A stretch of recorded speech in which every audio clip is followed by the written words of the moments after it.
নমস্কার, আপনারা দেখছেন অভিজিৎ অফিসিয়াল। আমি অভিজিৎ। আপনারা নিশ্চয়ই জেনে গেছেন যে আমাদের রাজ্যের একজন রাজনীতিবিদ মুকুল রায় প্রয়াত হয়েছেন। উনি একসময় কংগ্রেস করতেন। কংগ্রেস থেকে উনি তৃণমূল কংগ্রেসের প্রথম দিনের সঙ্গী ছিলেন। মমতা বন্দ্যোপাধ্যায়ের একদম ডান হাত বলা যেতে পারে একসময় ছিলেন।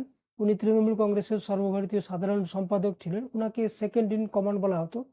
তো তার কারণ হচ্ছে উনাকে সবাই মনে করতো যে মমতা বন্দ্যোপাধ্যায়ের পরে তৃণমূল কংগ্রেস যদি পাওয়ারফুল কোনো নেতা হয়ে থাকেন তো উনি মুকুল রায়। তো তারপর উনি রাজ্যসভার সাংসদ হয়েছিলেন তৃণমূল কংগ্রেসের টিকিটে। আবার কেন্দ্রীয় মন্ত্রিসভায় রেলমন্ত্রীও হয়েছিলেন। তারপরে যতদিন অভিষেক বন্দ্যোপাধ্যায় তৃণমূল কংগ্রেসে আসেননি তার আগে পর্যন্ত উনার সঙ্গে তৃণমূল কংগ্রেসের বিভিন্ন নেতানেত্রী বা মমতা বন্দ্যোপাধ্যায়ের একটা ভালো সম্পর্কও ছিল, বা উনি মোটামুটি সাংগঠনিক দিকে সর্বসর্বা ছিলেন আর মুখ্যমন্ত্রী রাজ্য চালাতেন। তো তারপর ধীরে ধীরে উনার সঙ্গে কিছু কারণে দূরত্ব বাড়ে তৃণমূল কংগ্রেসের, বিশেষ করে মমতা বন্দ্যোপাধ্যায় বা অভিষেক বন্দ্যোপাধ্যায়দের। তারপর উনি তৃণমূল কংগ্রেস ত্যাগ করে বিজেপিতে জয়েন করেন। বিজেপিতে সর্বভারতীয় সহসভাপতিও হয়ে যান। তো তারপরে বিজেপিতে উনি সাংগঠনিক দিক দেখতেন, বিজেপির একজন বড় নেতা হয়ে উঠেছিলেন। কিন্তু 2021 সালে আবার বিজেপি উনাকে টিকিট দেয় নদিয়া জেলার কৃষ্ণনগর উত্তরে।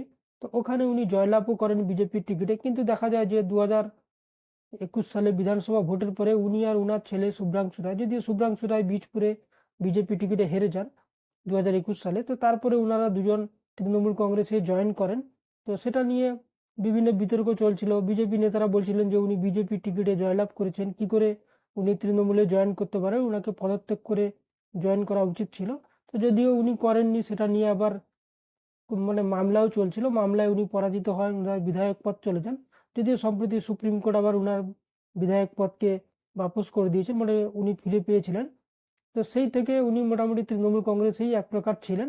তো কিন্তু বিজেপির টিকিটে কিন্তু উনি জয়লাভ করেছিলেন। আবার 2021 সালে বিধানসভা ভোটের পরে পিএসসির চেয়ারম্যানও উনাকে করা হয়েছিল। তো সেটা নিয়েও কম বিতর্ক হয়নি।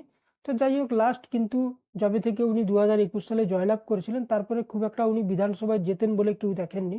তার কারণ হচ্ছে তারপর থেকে উনি অসুস্থ ছিলেন, বিভিন্ন সময় হাসপাতালে ভর্তি ছিলেন। তো লাস্ট 2-2.5 বছর থেকে উনি খুবই অসুস্থ ছিলেন। বিভিন্ন সোশ্যাল মিডিয়ায় উনার সব ছবি প্রকাশ পেত যে খুবই অসুস্থ ছিলেন। তো গতকাল গভীর রাতে উনি প্রয়াত হয়েছেন। তো তার প্রাণে মুখ্যমন্ত্রী থেকে প্রধানমন্ত্রী অনেকেই শোক জ্ঞাপন করেছেন। তো বিভিন্ন নেতা নেত্রীরা, রাজনীতির যারা রয়েছেন ওনার সঙ্গে অনেকে কাজ করতেন, তারা দুঃখ প্রকাশ করেছেন। তো এই হচ্ছে মুকুল রায়। সম্ভবত 1954 সালে জন্মগ্রহণ করেছিলেন। কিন্তু মুকুল রায়কে নিয়ে যেমন তৃণমূল কংগ্রেসে ছিলেন, ওনাকে চাণক্য বলা হতো। সাংগঠনিক দিকটা তৃণমূলে পুরো দেখতেন এবং ঠিকঠাক ভাবেই দেখতেন। তো উনাকে বঙ্গ রাজনীতি চাণক্যও বলা হতো, যদিও বিজেপিতে গিয়ে খুব একটা উনি সুবিধা করতে পারেননি সেভাবে যতটা তৃণমূল কংগ্রেসে করতে পেরেছিলেন।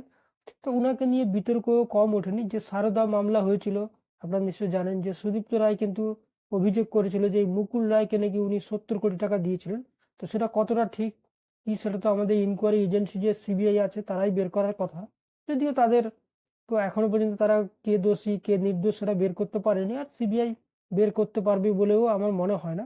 কারণ আমাদের দেশে সিবিআইয়ের একটা ভালো গুণ হচ্ছে তারা কোনো ইনকোয়ারি শুরু করে দেয় কিন্তু সেটা আর শেষ করে না।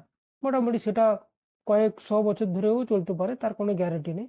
তো সেই হিসাবে কিন্তু একটা বিতর্ক উনার ছিল যে অনেকেই বলতেন যে সারদা থেকে সব থেকে বেশি লাভবান হয়েছিলেন মুকুল রায়। আবার মুকুল রায় বলতেন যে উনি লাভবান হয়েছিলেন বা উনি যেসব কাজ করতেন সেগুলো তৃণমূলের নেতা নেত্রীদের বিভিন্ন জায়গায় গেছে।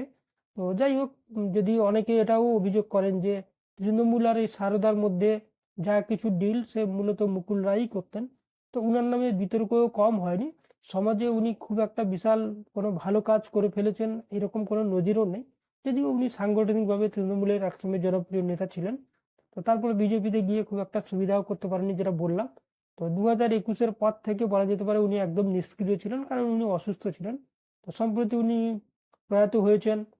তো গতকাল গভীর রাতে প্রয়াত হয়েছেন। আজকে উনার মরদেহ বিধানসভায় এসেছিল। বিধানসভায় আসার পরে উনার দেহ আবার উনার যে পৈতৃক বাড়ি হালিশহর ওখানে যাবে, ওখানে উনার শেষকৃত্য সম্পন্ন হবে, যেটা উনার ছেলে শুভ্রাংশু রায় জানিয়েছেন। শুভ্রাংশু রায়ও এই মুহূর্তে খুব একটা সক্রিয় রাজনীতিতে নেই। উনার বীজপুর বা হালিশহর ওই এরিয়াতে কিন্তু উনি অনেকটাই কোণঠাসা অন্যান্য তৃণমূল নেতাদের সঙ্গে। তার কারণ হচ্ছে উনি একসময় বিজেপিতে চলে গেছিলেন, আবার 2021 সালে বিধানসভা ভোটের পরে উনি তৃণমূলে এসেছেন। তো সেই জায়গাটা অলরেডি উনি হারিয়ে দিয়েছিলেন।